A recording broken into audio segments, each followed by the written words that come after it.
الحمد لله وكفى وسلام على عباده الذين اصطفى أما بعد فأعوذ بالله من الشيطان الرجيم بسم الله الرحمن الرحيم هو الذي أرسل رسوله بالهدى ودين الحق ليظهره على الدين كله وكفى بالله شهيدا محمد رسول الله آمنت بالله صدق الله مولانا العظيم وبلغنا رسوله النبي الكريم ونحن على ذلك من الشاهدين والشاكرين والحمد لله رب العالمين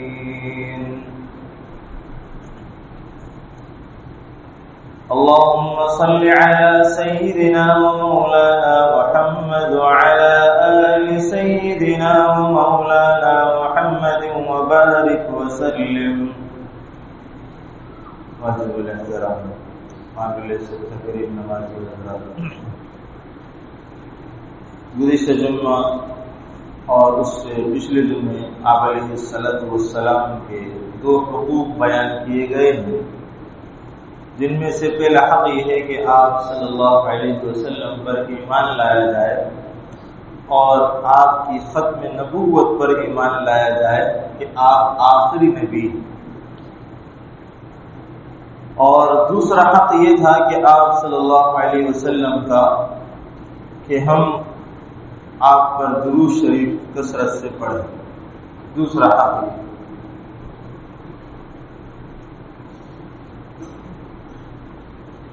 آج کی مجلس میں رسول اللہ صلی اللہ علیہ وسلم کی بنیادی 6 حقوق میں سے تیسرا حق کا تذکرہ انشاءاللہ تبارک و تعالی ہوگا.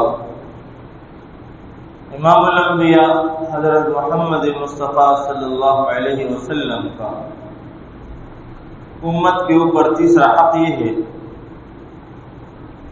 کہ آپ کی تعظیم اور آپ کا ادب اور احترام کیا جائے، بلکہ ہر وہ چیز جس کا تعلق آپ کی ذات کے ساتھ ہے، آپ کی ذات سے وابستہ ہے، آپ سے منسوب ہے، ان تمام چیزوں کی تعظیم کی جائے. اور قرآن مجید میں کئی جگہ پر اللہ تبارک و تعالی نے ہمیں اس بات کا حکم دیا ہے کہ ہمارے نبی کی تعظیم کرو، ادب کرو، عزت کرو. اور کن کن چیزوں میں ان کا ادب کرنا ہے اس کا تذکرہ بھی اللہ نے قرآن کریم میں کیا ہے.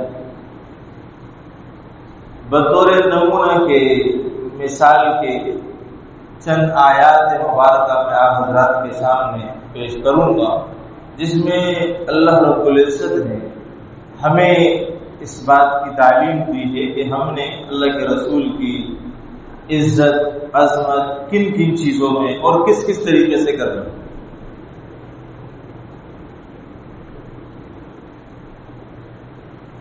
پہلی آیت مبارکہ ہے، اللہ فرماتے ہیں انا ارسلناک شاہدا ومبشرا ونذیرا، کہ ہم نے نبی بھیجا ہے، یہ تمہارے اوپر گواہ بھی ہے، تمہیں اللہ کی بشارتیں سنانے والا ہے، اور اللہ کے جہنم سے تمہیں ڈرانے والا بھی ہے. کیوں؟ لتؤمنوا باللہ ورسولہ وتعزروہ وتوقروہ، تاکہ تم اللہ پر اس کے رسول پر ایمان لاؤ اور پھر اس کی تعظیم کرو، وتوقروہ، اس کی توقیر کرو، اس کی عزت اور عظمت اپنے دل میں پیدا کرو. یہاں اللہ نے مسلمانوں کو حکم دیا ہے کہ اللہ کے رسول کی عزت عظمت بیان کی جائے اور عظمت اپنے دل میں رکھی جائے. اللہ کا حکم.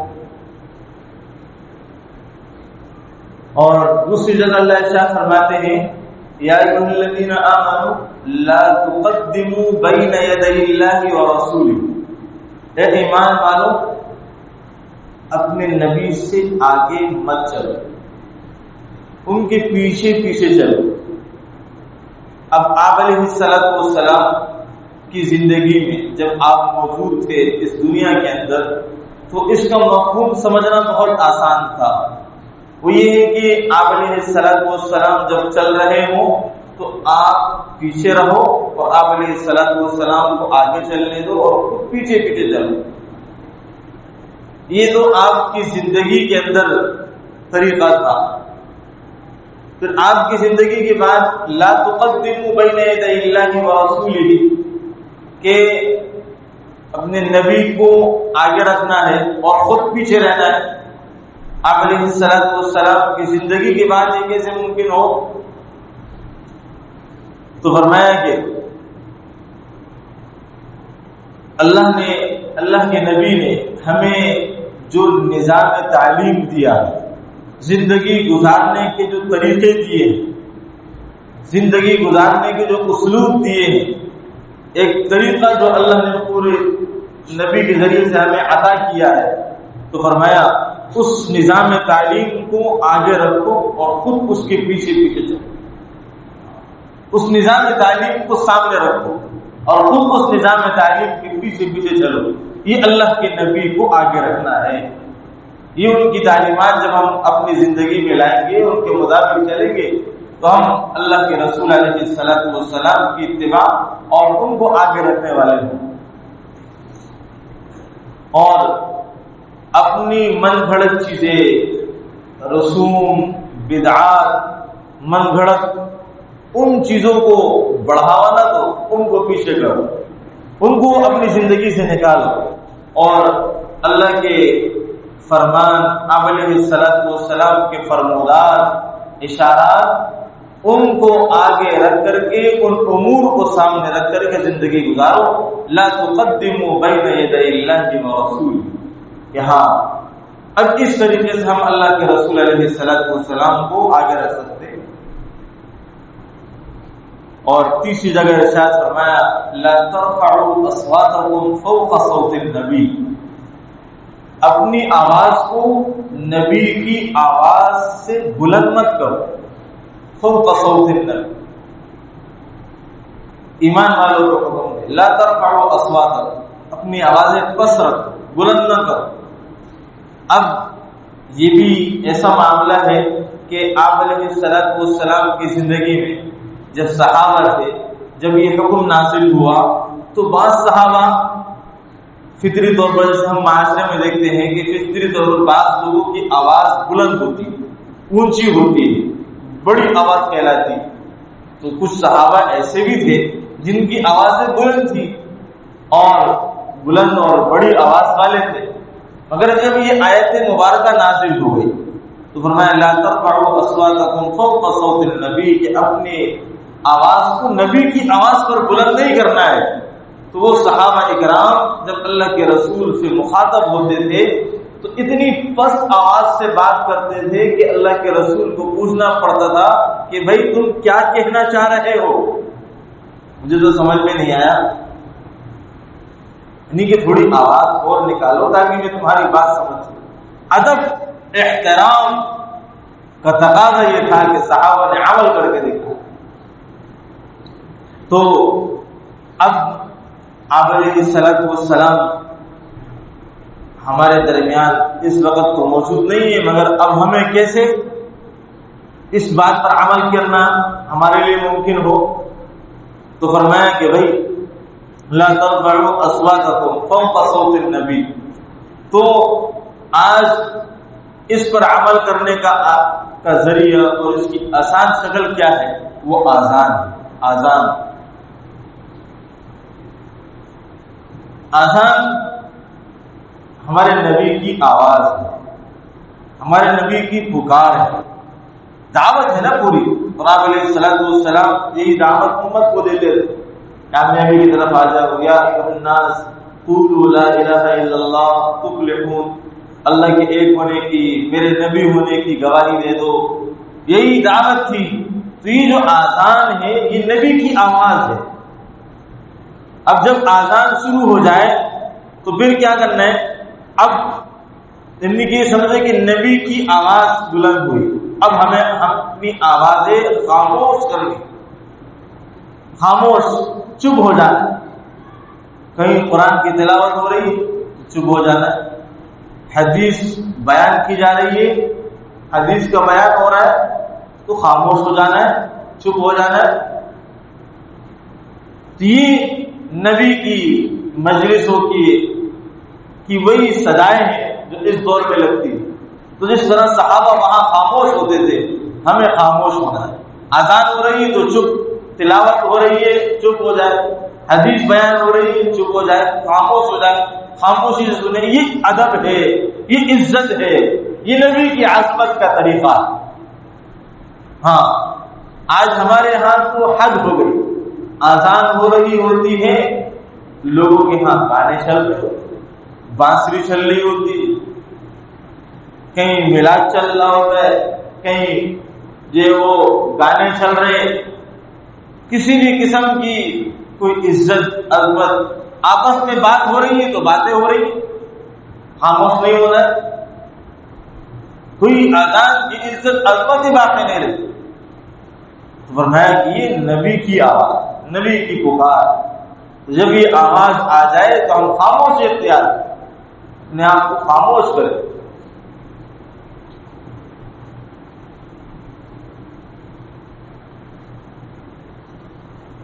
تو آج کے دور میں اس آیت پر عمل کرنے کا ذریعہ یہی ہے کہ اذان کے وقت ہم خاموش ہوں. مسجد میں نماز ہو رہی ہے، تلاوت ہو رہی ہے، خاموشی سے سنیں. حدیث رسول پر خاموش ہو جائے، آیت کو سنیں. اور چوتھی آیت مبارکہ جو اللہ کے طرف سے ہمیں نبی کے لیے ان کو عظمت اور تعظیم کا سبب دیتی، وہ آیت مبارکہ یہ ہے: لا تجعلوا دعاء الرسول بینکم کدعاء بعضکم بعضا. اپنے نبی کو، رسول کو اس طرح مت پکارو جس طرح تم ایک دوسرے کو آواز دے کر کے پکارتے ہو، اس طرح مت پکارو. یعنی کہ یہ منع کیا گیا کہ یہ مت کہو یا محمد، یہ الفاظ کہہ کر کے نبی کو مخاطب نہیں کرتے. تو ہم ایک دوسرے کو پکارتے ہیں، فلاں فلاں ادھر آؤ، فلاں فلاں. آپ علیہ السلام کو ان کا نام لے کر کے نہیں پکارتے، ان کی عزت اور عظمت کی وجہ سے ہم جن کی عزت کرتے ہیں ان کو ان کے عہدے سے پکارتے ہیں. پروفیسر صاحب، ڈاکٹر صاحب، جج صاحب، ہم اس کو اس کے عہدے سے انتخاب لیتے ہیں، اس کی عزت عظمت کرتے ہیں. تو جب یہ آیت نازل ہوئی تو صحابہ اکرام رضوان اللہ علیہم اجمعین اللہ کے رسول کو مخاطب کرنے کے لیے کہتے تھے: یا رسول اللہ، یا حبیب اللہ، یا نبی اللہ. یہ کہہ کر کے پکارتے تھے. یہاں تک کہ خود اللہ نے اپنے نبی کو قرآن کریم میں جہاں بھی خطاب کیا ہے، پکارا ہے، مخاطب کیا ہے، کبھی بھی اپنے نبی کو اللہ نے ان کے نام محمد سے مخاطب نہیں کیا. قرآن کریم کہا: یا ایھا الرسول، یا ایھا النبی، یا ایھا المزمل، یا ایھا المدثر، طٰہٰ، یاسین، کاف یا عین صاد. اللہ نے اس طرح کے ناموں سے اپنے نبی کو پکارا، یا محمد کہہ کر کے نہیں پکارا. اللہ اپنے نبی کی اتنی عظمت اور تعظیم کر رہے، تو مسلمانوں کو بھی یہی حکم دیا گیا کہ اپنے نبی کو اس طرح مت پکارو جس طرح تم ایک دوسرے کو پکارتے. یہ نبی کی عظمت کے خلاف. لا تجعلوا دعاء الرسول بینکم کدعاء بعضکم بعضا لتؤمنوا باللہ ورسولہ وتعزروہ وتوقروہ. عزت دو اپنے نبی کو، عزت عظمت اپنے نبی کو. 5ویں آیت مبارکہ ہے: ان الذين ينادونك من وراء الحجرات اكثرهم لا يعقلون ولو انهم صبروا حتى تخرج اليهم لكان خيرا لهم. کہ فرمایا کہ آپ کو اپنے نبی سے ملنا ہے اور آپ آئے ہیں ملنے کے لیے، تو اس میں بہت زبردست سبق سکھایا گیا اس آیت مبارکہ کے ذریعے سے کہ دروازے کے سامنے آ کر کے آواز لگانا، یا محمد یا نبی اللہ یا رسول اللہ اخرج الینا، ہماری طرف آئیے، ہمیں آپ سے ملنا ہے، بات کرنی ہے. تو اللہ نے فرمایا وَلَوْ أَنَّهُمْ صَبَرُوا حَتَّى تَخْرُجَ إِلَيْهِمْ لَكَانَ خَيْرًا. دستک دے کر کے بلا کر کے بات کرنا تمہارے لیے مناسب نہیں. ہاں آئے ہو تم ملنے کے لیے، تم شاید سفر سے آئے ہو، اپنے گھر سے آئے ہو، مسئلہ پوچھنے آئے ہو، اپنی بات کرنے آئے ہو، کسی بھی ذریعے سے لیے بھی آئے ہو، مگر نبی کو گھر سے بلا کر کے بات کرنا، اس سے اللہ نے منع کر دیا. کیا فرمایا وَلَوْ أَنَّهُمْ صَبَرُوا، تم صبر کرو یہاں تک کہ حَتَّى تَخْرُجَ إِلَيْهِمْ، یہاں تک کہ اللہ کے رسول خود نکل آئے. لَكَانَ خَيْرًا لَهُمْ، یہ تمہارے حق میں بہتر ہے، یہ تمہارے حق میں بہتر ہے. تو آپ علیہ الصلوۃ والسلام نے ساری انسانیت میں اپنا وارث علماء کو قرار دیا. العلماء ورثۃ الانبیاء، انبیاء علماء کے وارث. آپ کو کسی بڑے عالم سے ملنا ہے، کسی شیخ سے ملنا ہے، کسی پیر و مرشد سے ملنا ہے جو صحیح اور راہ حق کے لوگ ہیں اور بڑے مرتبے والے لوگ ہیں، تو آپ کو ان سے ملنا ہے تو ملنے کے لیے جانے سے پہلے ان کی ملاقات کے اوقات معلوم کریں، ان کے گھر سے باہر وقت دینے کے وقت کا معلوم کریں اور پھر جا کر کے ان سے ملیں. یہ نہیں ہے کہ آپ چلے گئے اور جا کر کے ان کے پاس بیٹھے ہوئے دروازے پر آواز دی ہے، دستک دی ہے اور ان کو بلایا جائے. یہ ان کے ادب، تعظیم، شان کے خلاف. آپ ان کا وقت معلوم کریں اور کہیں کہ جس وقت وہ باہر آتے ہیں، جس وقت وہ ملاقات کے لیے بیٹھتے ہیں، ہم اسی وقت آ جائیں. یہ طریقہ ہے بزرگان دین سے، علماء دین سے ملنے کا طریقہ. یہ ہے کہ آپ ان کے انتظار میں بیٹھیں.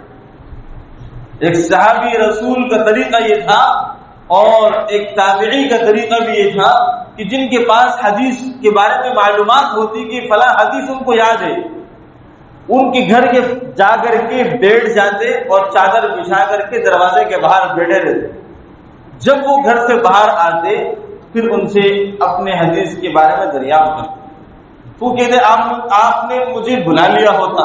کہا کہ نہیں، یہ تو میری ضرورت تھی، میں تو اپنی ضرورت سے آیا تھا، میں آپ کو کیوں تنگ کرتا. آپ اپنی مصروفیات میں ہوں گے، میں تو اپنے مسئلے کے لیے آیا، تو جب آپ نکلیں گے تو میں نے کہا میں پوچھ لوں. یہ علم کا اور اہل علم کا مقام اللہ کے نبی علیہ الصلوۃ والسلام کے ذریعے سے. اور چھٹی آیت ہے یا ایھا الذین آمنوا لا تقولوا راعنا، اے ایمان والو اپنے نبی کو راعنا کہہ کر کے مت پکارو. کچھ لوگ تھے منافق قسم کے جو اللہ کے رسول علیہ الصلوۃ والسلام کے ساتھ ان کا استہزاء کرنے کی کوشش کرتے تھے. تو وہ آپ علیہ الصلوۃ والسلام کو کہتے تھے راعنا. صحابہ کرام سمجھتے تھے اس کا مطلب یہ ہے کہ اے نبی ہماری رعایت کیجیے، ہمارا لحاظ کیجیے، ہماری طرف توجہ دیجیے. مگر وہ اپنی شقاوت کی وجہ سے اس لفظ کو دبا کر کے کہتے راعینا، یعنی اس کا مطلب ہوتا ہے ہمارے چرواہے، ہمارے چرواہے. تو آپ علیہ السلام اللہ نے وہ الفاظ جس سے نبی کی بے ادبی کا توہم پیدا ہوتا ہے، وہم پیدا ہوتا ہے، اس الفاظ کے کہنے سے صحابہ کو روک دیا. لا تقولوا راعنا، اپنے نبی کو راعنا کہہ کر کے مت پکارنا، بلکہ کہو انظرنا، اے نبی ہماری طرف نظر کرم فرمائیے، نظر رحمت فرمائیے. تو وہ الفاظ سے بھی روکا گیا جو الفاظ وہم، بے ادبی کا وہم پیدا کرتے ہیں، ایسے طریقوں سے بھی روکا گیا.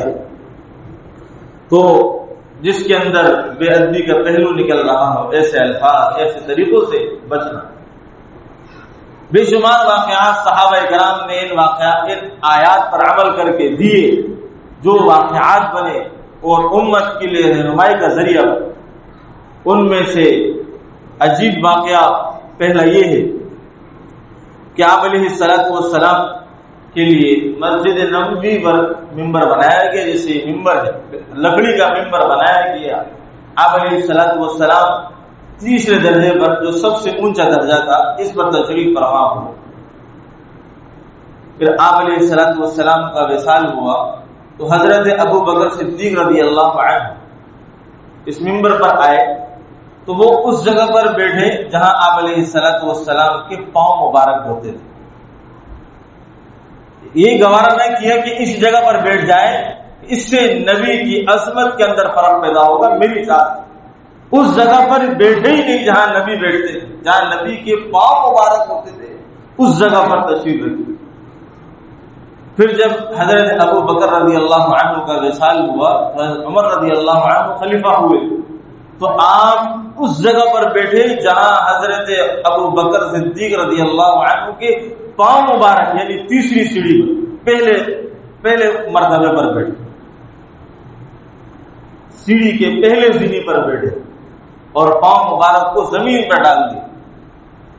کہا کہ یہ تو خلیفۃ رسول اللہ ہے، میں تو خلیفۃ رسول اللہ نہیں ہوں، خلیفۃ رسول اللہ ہوں، میں تو نبی کے خلیفے کا بھی خلیفہ ہوں، تو میں اس مقام پر کیسے بیٹھ سکتا ہوں؟ صحابہ کرام نے یہ عظمت آپ علیہ السلام کر کے دیکھا۔ آپ علیہ السلام جب بیماری کے ایام شروع ہوئے تو تقریباً 17 نمازیں حضرت ابو بکر صدیق رضی اللہ عنہ نے آپ کی زندگی میں مسلمانوں کو پڑھائیں۔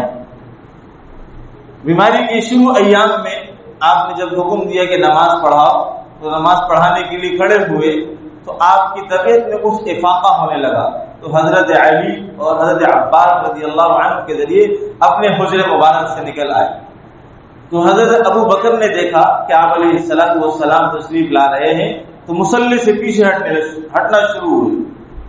اللہ کے رسول نے اشارے سے کہا کہ اپنی جگہ پر رہو، مگر حضرت ابو بکر صدیق رضی اللہ عنہ مصلی سے پیچھے ہٹے اور آپ علیہ السلام مصلی پر آ کے بیٹھے اور بیٹھ کر کے نماز پڑھائی، اور آپ نماز پڑھاتے تھے اور تکبیر بآواز بلند حضرت ابو بکر کہتے تھے۔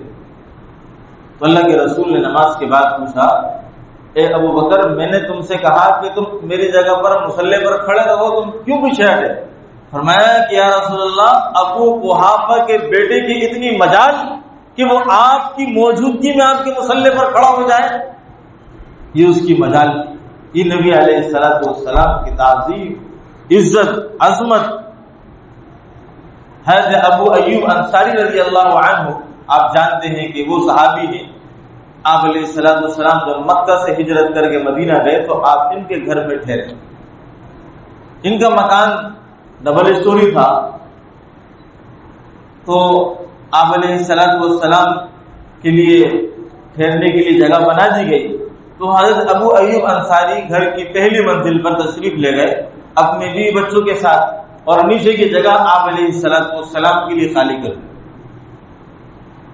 رات کا وقت ہو گیا، سونے کے لیے لیٹے تو خیال آیا کہ یہ تو بڑی غلطی ہو گئی کہ آپ علیہ السلام نیچے ہیں اور میں اوپر ہوں، یہ تو بڑی بے ادبی اور بڑی بے اکرامی اور بڑی بے احترامی ہو گئی میرے سے۔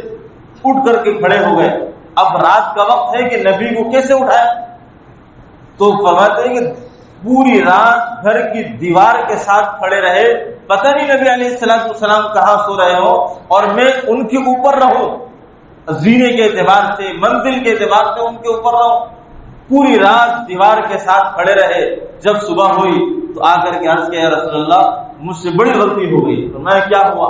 یا رسول اللہ، آپ مقام مرتبے میں بڑے نبی ہیں، میں نے آپ کو نیچے ٹھہرا دیا اور میں خود اوپر ٹھہرا ہوں، اور آپ کا مقام مجھ سے بڑی بے اکرامی بڑی بے احترامی ہو گئی، معافی چاہتا ہوں، آپ اپنا مقام اوپر بنا لیں، رہائش اوپر اختیار کر لیں، ہم نیچے اختیار کر لیں گے۔ تو یہ حضرت ابو ایوب انصاری رضی اللہ عنہ کا یہ جذبہ، صحابہ اکرام ایسی عظمت کرنے والے، ایسی عزت اور عظمت کر کے صحابہ اکرام رضوان اللہ علیہ اجمعین نے دکھائی۔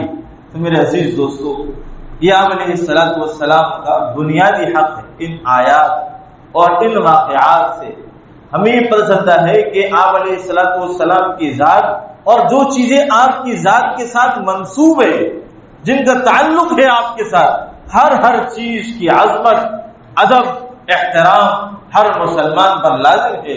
آپ علیہ السلام کی بنیادی 6 حقوق میں سے یہ تیسرا حق ہے امت کے ذمے کہ آپ علیہ السلام کی تعظیم، ادب اور احترام کو ملحوظ رکھا جائے۔ اللہ تبارک و تعالی عمل کرنے کی توفیق نصیب فرمائے۔